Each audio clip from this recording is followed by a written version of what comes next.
Welcome back to everyone who's physically here, and welcome back to all the people online who are watching as well. We're happy to have all of you here. We still have a full day in front of us. Our next panel is on privacy, and when this conference first began, that was a steady topic year after year after year, and I think it's the toughest one to keep up with for those of us who used to combine those two and do incident response and privacy. It's harder and harder to do both of those because it's really become so complicated. So we've got a great panel. Let's get right to it. Starting off, Paul Luehr, a partner at Manatt, Phelps, handling data security and data privacy, specializing in AI recently. I go back about 20 or 30 years with Paul when his wife used to try to fix me up when I was single in Washington. He was the counterpart. He was the head of cyber at the FTC when I was doing the head of cyber at the SEC. He's worked on just about every kind of case you can imagine in the area of cyber. What people don't realize, though, is that Paul is a real courtroom trial lawyer. He's also a former assistant U.S. attorney as well, and a rare combination. He was a consultant at Strauss Friedberg as well, and he was the chief privacy officer and the general counsel of Strauss Friedberg at different times. So he's been a consultant, federal prosecutor, regulator, trial lawyer. I've known him forever. It's also, if you look up the definition of benevolent soul in the dictionary, you're going to see a picture of Paul. And for that reason, I would make Paul the Atticus Finch of incident response. Next up, let me put my glasses on. Amelia, Gerlicher, a partner at Perkins, Coie. She focuses her practice on privacy and data security and has been with us and also spoken at some of the international conferences that Bruce has done. I think what you might not know about her is how she's sort of worked on her career path. And I watched this interview that she gave. And she started in the early days when IR was really just privacy. It wasn't really a space. And my favorite quote from her was that IR is like criminal law without the criminal clients, which I thought was very, very well said. And she's another true pioneer and runs a robust pro bono practice of her own. So she's really the Calamity Jane of incident response. So thank you for being here, Amelia. Next up, Craig Hoffman. He's the epitome of the seasoned IR veteran, the co-leader of the cybersecurity team at BakerHOstetler. I don't know how many cyber attacks, breaches, and other incidents that Craig has worked on, but it's probably the most of anyone today. Over 200 PCI incidents itself. What's also interesting, though, is this report that BakerHOstetler puts out, which I'm sure we'll hear a little about today, because they have remarkable data that they put together that's to really give us an idea of what's going on in these different spaces, and they put it together in this report. And I don't think any of the vendor telemetry out there can match what Greg can talk about. And he's really a cyber attack encyclopedia, and he's the Professor Charles Francis Xavier of incident response. So welcome, Craig.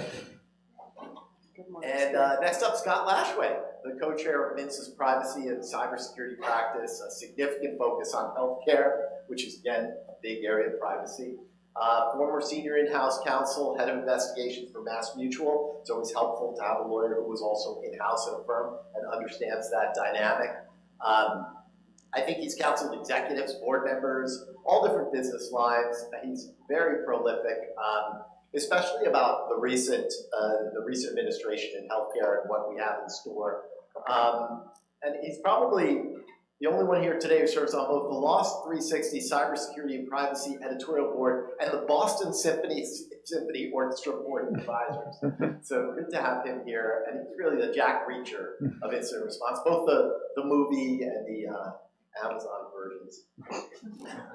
Next up, we have Judd Welle, a partner in Goodwin's data privacy and cybersecurity practice, complex litigation, insider threats, nation state, whatever the type of cyber incident it's had, that's his area. He was in AUSA in New Jersey.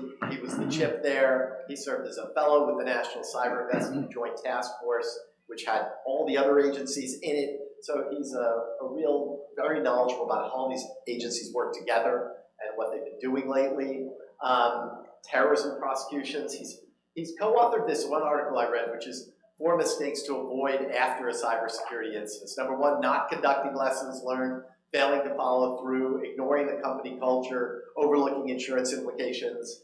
I like that idea because I do think that when the attack is over, is a very important time for a lawyer and their client to get together and figure out what to do next. And that makes the judge face a very tough adversary. So he's the John Rambo of incident response, including all this. So thanks to you guys. I look forward to a good panel on privacy. Thank you, John. I think the toughest thing in a conference like this is not coming up with good content for you, but living up to John's glowing introductions and the expectations that flow from them. Always very kind, John. Thank you. Great to be here, and kudos to both Bruce and John for putting privacy as part of the forum, really almost since the beginning, because many of us in the room don't just do cybersecurity. We're often, rightly or wrongly, considered the data lawyers in the firm. The corporate partner grabs you, has some bizarre data question. I know for a fact some of the commissioners at the SEC would call John when their laptop was not working. That's the kind of lawyers we are, or compliance officers. And so I'm thrilled to be talking about data privacy compliance, pre-attack risk mitigation, and post-attack best practices. And one thing you'll hear throughout our panel today is the importance of taking an interdisciplinary approach to these problems. Starting off on the pre-attack risk mitigation. Breach hasn't started yet. We're in prevention mode. And somebody is chattering to us about privacy. I'm a cybersecurity lawyer. Wait a minute. What do I need to know about privacy? When we think about privacy, California almost always comes up immediately because it's been a first mover in this space. So, Amelia, what can you tell us about California, the regulations, and what should a cyber lawyer take away from some of those privacy regulations? Sure. Thanks, Paul. So I think I often get a question from clients who are particularly in the privacy space and want to know, what do I have to do under the CCPA for a data breach? And as most IR lawyers know, didn't change much. The CCPA provided for statutory damages for a data breach, which doesn't change what you have to do following a breach, but it certainly changed the risk calculus. It raised the number of class actions that were filed and other lawsuits, and it provides a kind of an entree into a regulator investigation. I think we haven't maybe seen that quite as much as we feared, but the days are early yet. But that's also poised to become more specific and impactful. For those who haven't been following, one of the things that they did under the 2020 changes was give the CPPA the authority to issue regulations on cybersecurity. And they came out with those, and they were extremely specific. And then they went through a comment period and nothing changed. And then another comment period and nothing changed, and now they've revoked them. So we don't actually know what they will look like eventually. But there's two things about them that I think are worth keeping in mind, and that will probably show up again. And one is that the structure of them is to have them create a written audit report that goes through the very specific list, and what that list looks like in the eventual regulations we don't know, but that lists the company's compliance with them and all their weaknesses, and lays it all out in a non-privileged document that everyone can request if anything goes wrong. And the other thing is that that list, as currently in the draft, is not just security requirements. It includes things like data mapping, some kind of fundamentals, privacy things that are part of what you would do to prepare under the CCPA, not things that are currently required under the CCPA. So it's a lot of preparation, a lot of documentation that needs to be done in order to prepare for companies that are subject to it, which is currently those that will have kind of a large number of California consumers. Whether that's a large number for you depends really on your market perspective, but it might hit a lot of companies, I think. So here we have some very specific cyber regulations that are showing up in the privacy law. And Amelia mentioned the data mapping requirements, which brings to mind data retention. And when you hear the word data retention, Craig, what's the first thing you think about? What are you worried about from the perspective of a cyber lawyer? I think in significant incidents, one of the first questions you get from a regulator, how old is the oldest record that was part of the data that was stolen? If you take ransomware events, the data usually isn't coming out of your current applications. It's not in your cloud assets. They're stealing it from file shares, and you look at the file shares, the records are usually 5, 10, 20 years old. And so if you look, we were data mapping our current applications that we use for whatever service we provide, but we've been putting stuff over here in the file share also, and we've never deleted anything from it. And that's less protected usually, and usually, so when you're thinking, what's our risk, how many records do we have, you're often accounting for current customer, current employee, and not thinking, how many years of age data do we have?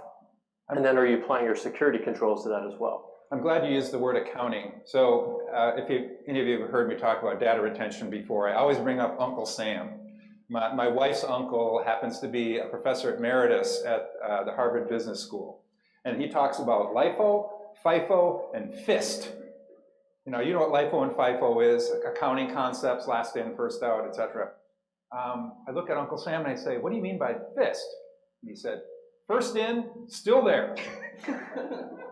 And that's the way most of our clients handle their data. And it comes home to roost in a data breach, which is quite disconcerting. One thing that I think was interesting, you heard this brought up in the previous panel, the first panel. Jen Coughlin mentioned that she's got some clients, she goes in and asks, what are all your endpoints? They don't know.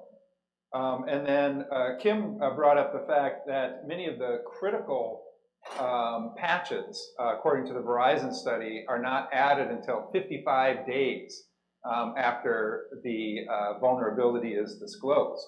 And so a lot of times we focus on systems, but underneath those systems is actual data. And you go back and you look at what's the sensitive data, what's the old data, and that old data constantly comes back to bite us. And Amelia, sometimes when we think about data response, how do you think about data mapping and how you can use that in incident response? I think it's really helpful to have a company that has thought about this, done their data mapping before you do your incident response planning, because you don't understand the scope of the risk, you don't understand the type of legal response that you have to engage in unless you understand what the data is and what legal regimes they're subject to. For example, if you don't know that you're collecting data in India, you don't know that the company might have to comply with a 6-hour breach response requirement. If you don't know that you've got company business lines that have financial services licenses, you don't know that you have 72-hour requirements that might apply, and so on. It's getting more and more complex, and so those two requirements work together, I think, in order to do as much of that work ahead of time and to make your incident response plan more efficient and helpful. Yeah, and I think the incident response plan is so important, as we all know, but I think another thing that we should emphasize when you're doing your data mapping is you don't just do a data map and go, oh, that looks nice. It's like, take some action on it, because often what you find out when you're doing data mapping is, as Craig says, you've got incredibly old data. He brought up 5, 10, 20-year-old data. I've had clients I go to, they've got 40-year-old data. My partner and I just wrote an article on data minimization. We went through some of our previous cases, and here's the math that came up several times over. Take an employee situation. You think, well, that's a single employee. That's 3, 3 or 4, 3.5 or 4 Social Security numbers, because every employee usually has dependents. They may have a spouse, and all of those people then enter into the data map. And it's not just for this year, it's going back, as Craig said, maybe 10, 20 years. So I did the calculation. I had a mini data breach. Not a very sexy company. They made pipes. He was like, seriously? Who's going after this data? It was employee data. 100 employees. How many notices do we send out? Any guesses? I heard 500. More. 70-fold, 70x, not 7x, 70x, because almost every employee had 3.5 people that were associated with that person, and we had roughly 20 to 30 years worth of data. And you do the math, all of a sudden you go from 100 employees that are on site right today, and all of a sudden we've got 7,000 people we have to notify. And that comes up over and over again. So I'd strongly encourage everybody, don't just look at the data map. Actually start minimizing, especially things like those Social Security numbers or pieces of health information that you don't need anymore. But Scott, this brings up an interesting perspective. When we were preparing for this, you brought up, I thought was a really critical point, the notion of applying different lenses depending upon where you are in the process. Can you describe that more? Yeah, so so one of the things I think you need to be wary of when you're entering an investigation of any kind is kind of the recency bias you're walking into that investigation with, right? So as outside counsel, if we just finished a ransomware attack and we're walking into another one, is this the same kind of attack that I just handled? So that recency bias exists in this line of work. One of the things that we've seen kind of grow for more than 10 years now is this idea that we're investigating because we're trying to figure out if there's a data breach. That lens is helpful, right? That's the question that all of our business colleagues are now trained to ask us. But that's not the only lens we need to have when we're starting off our work, right? One of the lenses we need to have is, what are the legal implications for what I'm about to get involved in, right? So if you look at the end of the road, there's often litigation. We're dealing with claims like fiduciary duty and negligence and unjust enrichment and theft of property. Those are all kind of oriented around this idea of privacy rights in the United States. We're also looking now at what we were just talking about, the CCPA, right? So it's a data breach, but the CCPA actually uses language called unauthorized access. And there's cases now in California saying it doesn't have to be a data breach to be unauthorized access to bring a claim under the CCPA. So you want to make sure going into this work, you have a broad lens or lenses that you can then narrow in on as the facts unfold, as your investigation unfolds, including all of the privacy implications, but not just the privacy implications, not just whether it's a data breach. So one of the things that many of us work on, as you heard John mention, I've now been asked to be a co-leader of our AI effort. We've got a privacy lens, we've got a cybersecurity lens. Judd, now that everybody's talking about AI, is AI a third lens? Thanks for the easy question. No, absolutely. I think to the point that Scott just made, we want to look at AI through this umbrella approach with lots of different potential areas of risk underneath it.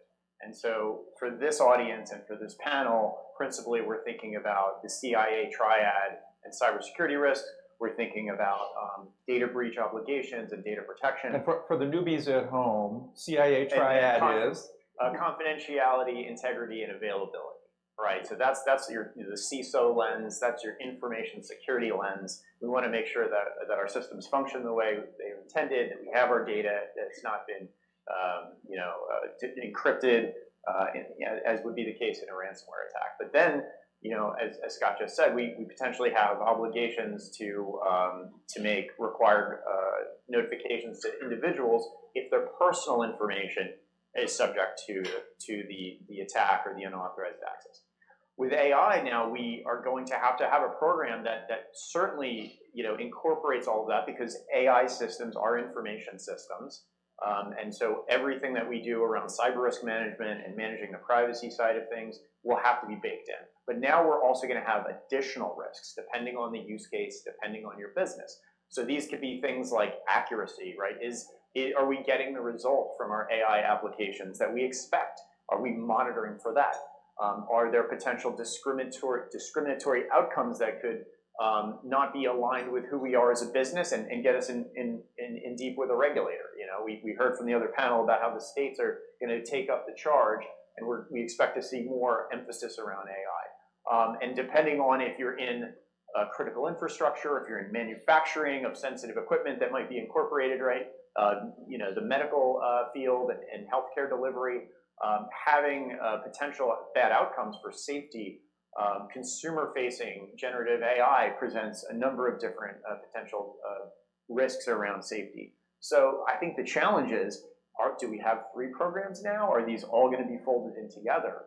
And I think the answer to that has everything to do with how you're resourced as an organization. How big are you? What can you support? I think all of us on this panel have clients who don't have a CISO, who continuously outsource the security function.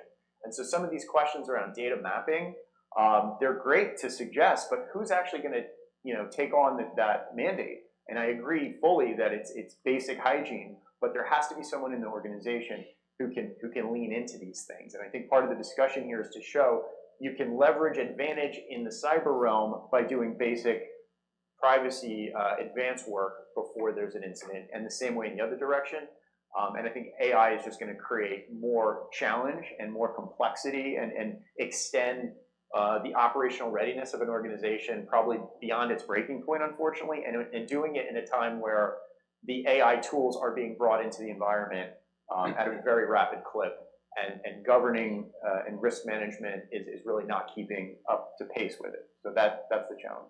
And Judd, you had mentioned in our preparation the tension that sometimes exists between your privacy and cybersecurity hat or lens. I feel like we're in that movie, was it National Treasure, where they're looking at the map from Ben Franklin, they're taking the lens and throwing the different lenses, whether it's green or rose-colored over it, and then you get them all aligned and you get the perfect picture. One of the difficult things around data retention is that you've got some competing forces here. That's exactly right. To get the actual return on the investment, the organization has to collect data that they're going to use to train models, to refine models, to do retrieval augmented enrichment, right, of the AI outputs. So this is all with the idea that if we have really good high quality data and we do keep it around and it goes back many years, we're going to be leveraging these tools to great effect to run our business. Well, how does that square when we have this emphasis around data retention and we have competing obligations there? What if we want to protect ourselves from exfiltration, a big exfiltration event, taking the care to look at our legacy data stores, as was mentioned.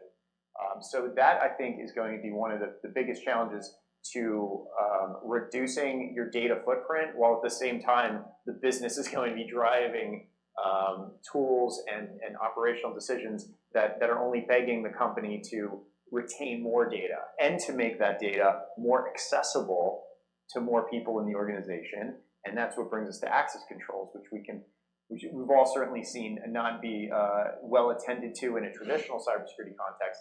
And now we want to make all of these data lakes, open to any number of people within the organization. So again, layering these challenges, they look familiar to things we've seen, but it's turning the heat up on us to try to implement some controls and governance around it. And one thing I think is an interesting additional tension on the privacy and cybersecurity side.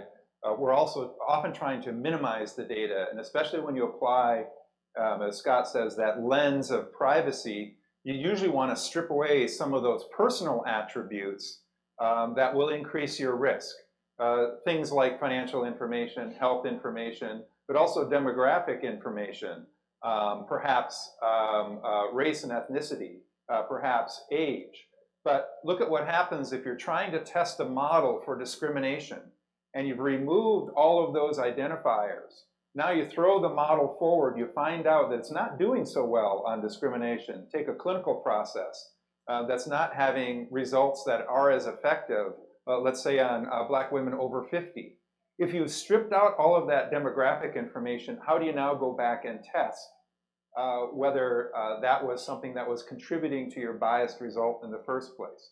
So you have this tension going back and forth, and I think we really have to be mindful of applying the rule of reason and documenting why we're hanging on to data and why we're getting rid of some other data. We definitely need to get rid of a lot of data because we're sitting on way too much. I like the term curated. I think it's a great way to think about your data. Don't just think of your data as a bunch of dust gathering in the corner, but something that you actually can use to drive the profitability of your organization forward, because you're curating it, you're figuring out what's important to hang on to, and you're making sound decisions around that. And on the data governance side, you brought up a good point about being efficient about it. I think especially for small to mid-sized businesses, I would encourage them to have a data governance committee, not an AI committee over here, not a cyber committee over here, not a privacy group over here, but you can gain real efficiencies by bringing those to get people together once a quarter. I'm trying to do this with a lot of small to mid-sized ranged businesses because all the same people are at the table.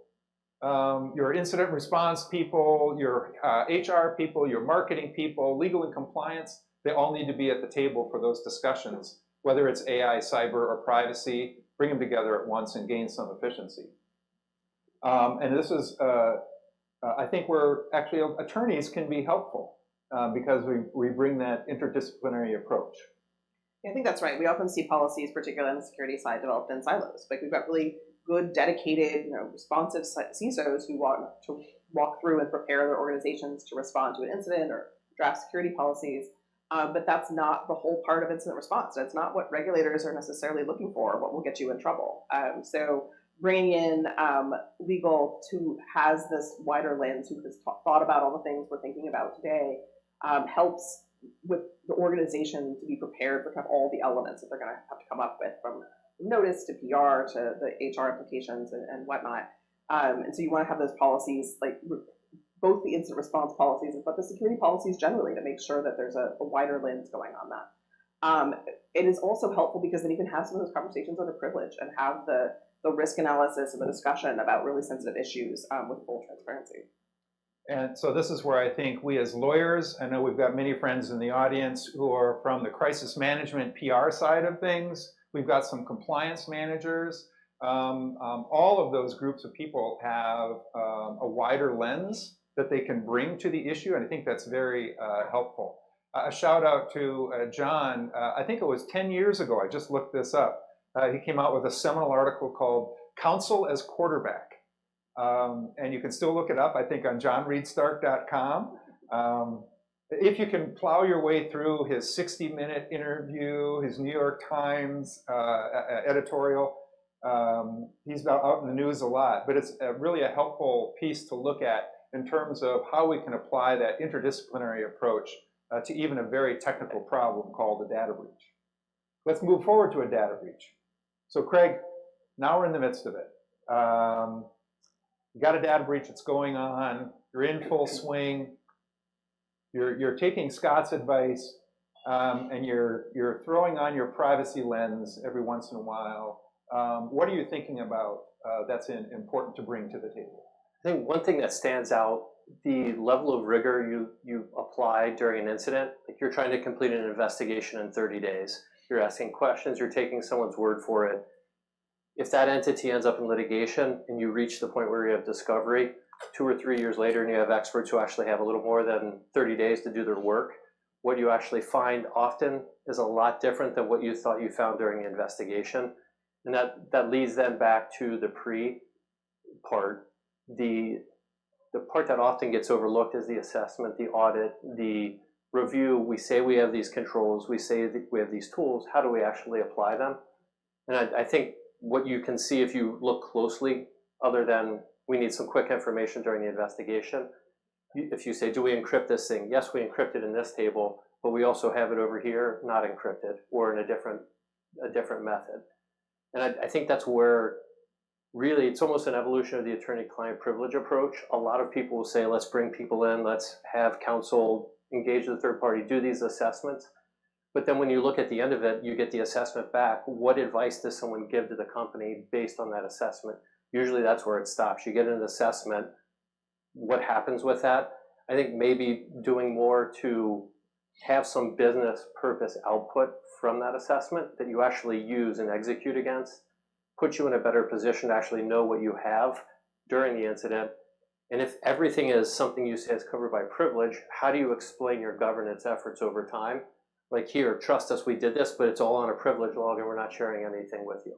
Yeah, it goes back to what the previous panel was talking about, that tension between having full, robust communication, sometimes out there fully in public, versus having robust conversation, but maybe with targeted groups.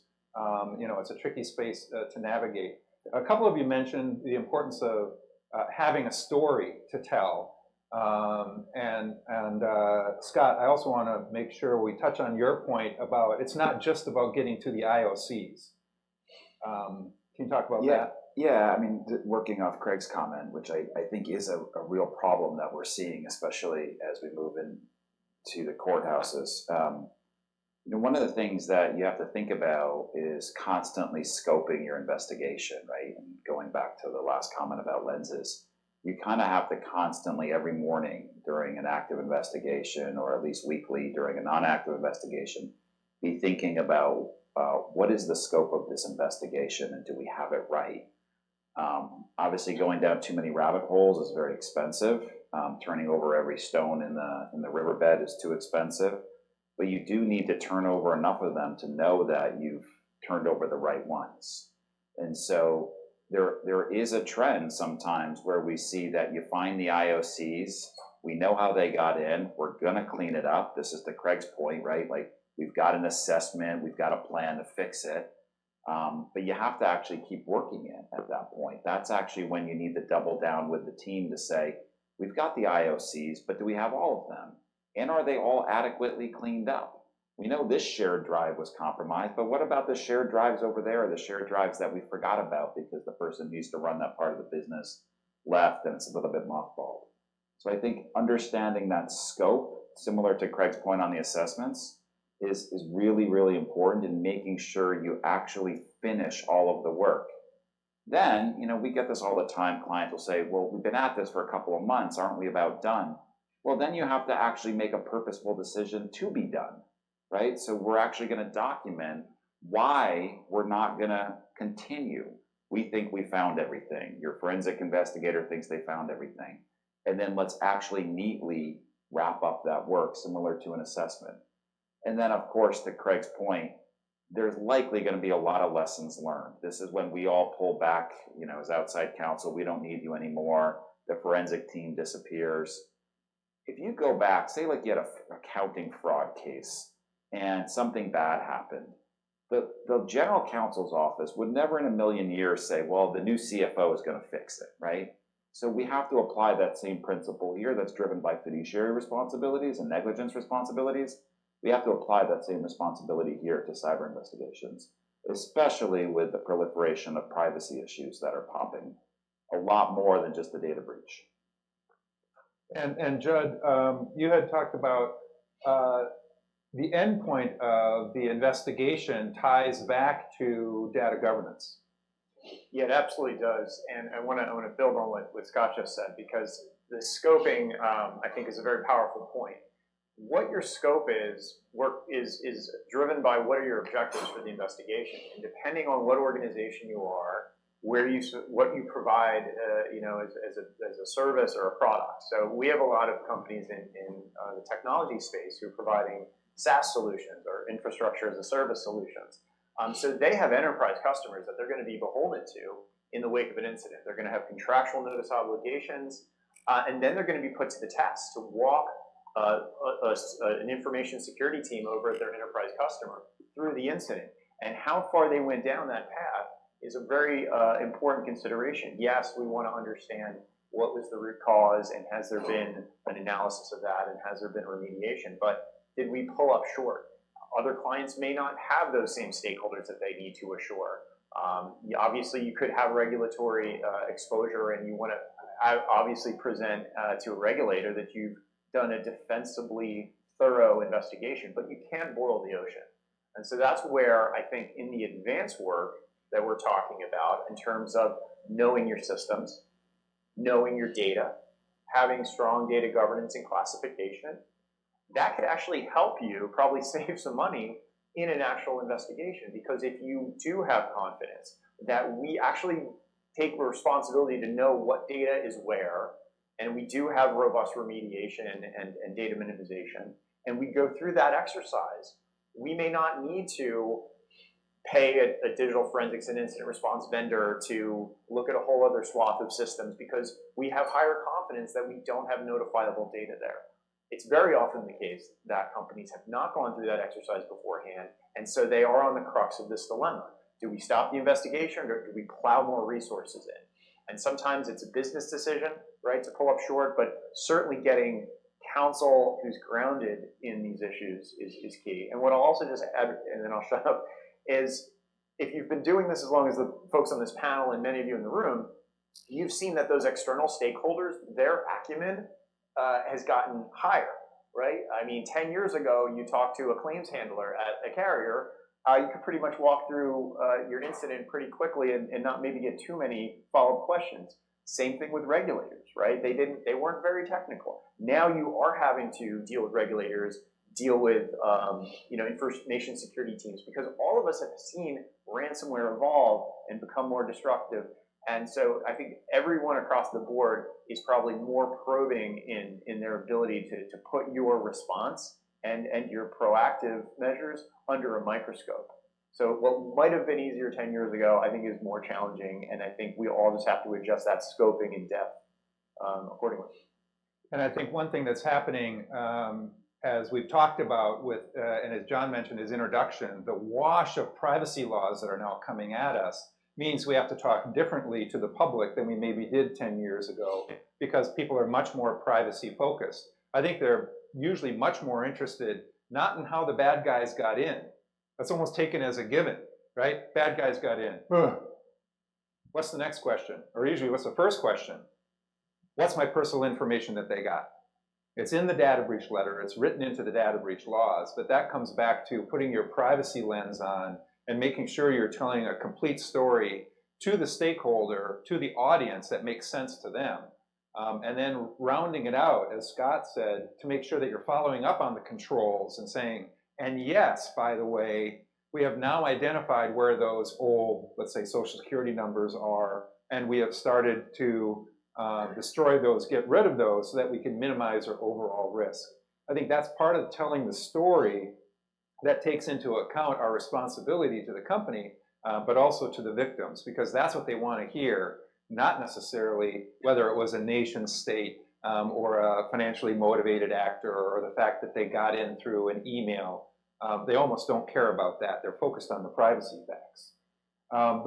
In telling the story, we also have to keep in mind privacy while we're documenting the incident itself, right? Sure, and I think it's after you've done and decided to come to a conclusion, you've got to put those lawyer hat back on and document all of it. So not just how the investigation went down and what the IOCs were, but how did you get to the point where you had to make a disclosure in the notice letters, in your public statements? What was all of that sausage making? And so I'm sure many of you have been involved in unstructured data incidents where you're asking lots of questions, you're doing lots of searches, you're making different lists, you're coming up with different decisions about who needs notice and who doesn't. That all needs to be documented, because it's going to come up from the regulators who are now asking more questions, from the individuals who you have to explain to them exactly why you think their information was there or was not. I just last week read a memo I wrote about 8 years ago about the process between the time when we had to just blow out notice letters and the time we had to explain to the AGs why those people were on the list. I remembered none of those facts, but I needed them because they're still in litigation 8 years later. So those kind of things, to think about once things slow down. The other thing is that privacy laws and breach notification laws are increasingly making you have kind of a breach register that's a non-privileged explanation of what your notice decisions were. So you'd be keeping track of those obligations and creating one. And then finally, clean it all up. So you had, the worst part of ghost data that we've talked about sitting on your share drive is the 12 copies of the notice list that have the Social Security numbers of the people that you notified. The ones that the paralegals were working on at the law firm, the ones that your internal client was validating for the addresses. Clean that all up, put it in one place. Or God forbid, it's sitting in the email. Oh, right? That's one of my paralegals. So yeah, think about that at the end, and so we don't have to do it all again. Well, let's put a more positive spin on this now. We've had a data breach. What's the silver lining? What are some lessons learned? A lot of people have talked about lessons learned. What can we take away from a data breach that maybe helps us on the privacy and compliance side as well? It's kind of the contradiction. Everyone says, things are so dynamic, security is so hard, and the attacks are just getting harder to stop. When you look at what's allowing it to occur, it's almost always very simple, basic things, and you have to look at that and say, it's fine, we had it once, we can't have it a second time. You then have to go find a way to implement it going forward continuously. You can't just patch your VPN once and then never worry about patching it again. But if, clients will ask, if we pay a ransom once, does it make it more likely we'll be a target again? If you're connected to the internet, you're a target. But you have 200 or 300 ransomware matters a year, maybe 1 or 2 of our clients have a second ransomware event. And the answer for why they don't is because after you go through it once, you never want to go through it again. You find a way to implement enough things to make it so that you don't have this every time. Yeah, and one thing anybody in the room here work on M&A transactions as well? Yep, some hands go up. I have found that having a data breach in some ways can be helpful to your M&A transaction. Nobody likes disclosing it. It has to be probably part of your disclosure when you're going through the process. But to then be able to show how you tightened things up, and you've got now a more valuable company than you had 2 years ago before the breach, I think can be a real plus. So think about those silver linings where you can use the data breach to your advantage. I love Jennifer Archie came up with this phrase, the surge moment, or use it as a surge opportunity.